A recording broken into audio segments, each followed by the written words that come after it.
Intéressante la draft de Becker, véritablement avec un trigger qui va avoir un énorme boulot.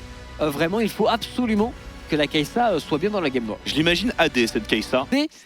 J'avoue que Géo, Becker, Carmine, ce serait 3-3 très belle team. La question c'est qui non, ils vont pas le faire. Va rompre en premier la trêve. Ils ont dû se mettre qui aura le déshonneur? Ils vont pas le faire. C'est des bons top lanes. Oh là là, c'est beau, j'applaudis. Alors, tu applaudis. Maintenant, moi, je chercher un dragon X-Tech d'early game. Camillus qui se positionne pour gagner un peu de temps. Est-ce qu'il peut trouver un engage? C'est dangereux. C'est compliqué. On doit disengage pour Géo. On doit disengage complètement.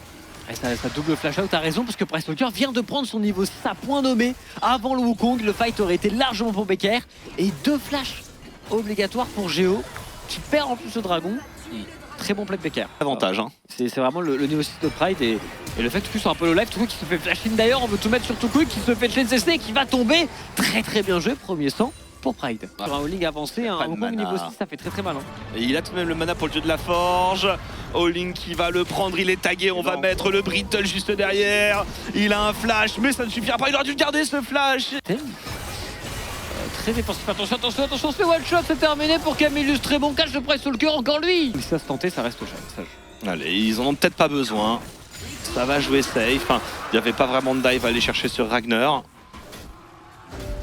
Et ce sera une âme Chemtech, comme nous montrent les ops. Ouais, le sait. Et il était au courant de tout me dire.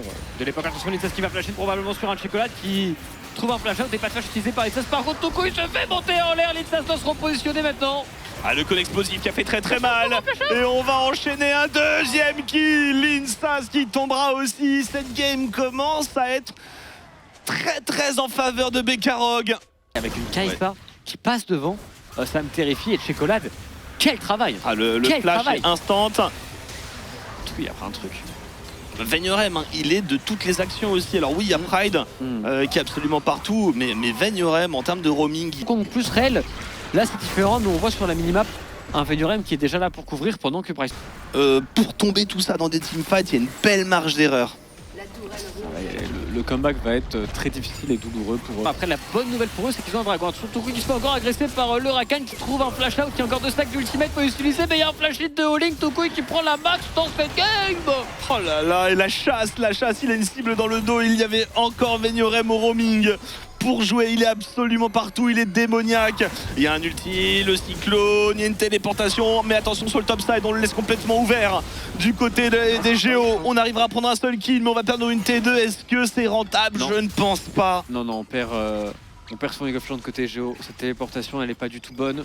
Les Becker s'en sortent largement mieux sur la carte. All-in très intelligent qui va se laisser mourir loin du Rakan pour laisser venir se sortir. Et en plus sur la mid lane, ça laisse les jouer avec un gros trou, ce qui fait trigger, mais la tourelle très low life. C'est une catastrophe, moi j'ose le dire. Peut-être en early, mais le seul moment... oh là là, c'est volé. Mais le seul moment où Chocolade était vulnérable, il a trouvé un teamfight que leur adversaire. Là, ça reste à discuter. L'engage est fulgurant. Oh, Tuku en 0-4. Tuku se fait une fois de plus démolir. Est-ce qu'on va aller dans ce goulot d'étranglement? Camillus essaie de mettre le plus de contrôle. Jésus met du DPS, mais ça manque de stuff. Ça manque cruellement de stuff. Et All-in vient donner la chasse. Oh, ils sont en train de les ouvrir. Il n'y a pas de match. Hein. Ils veulent valider un break avec ce Baron Nashor. Et là, le comeback, il devient très difficile pour la Red Storm. Faut vraiment se planter. Puis c'est pas comme si leur push était et leur siège était mauvais. Avec les griffes et les missiles, tu mets une pression de dingue sous les tours. Ils sont chauds. Hein.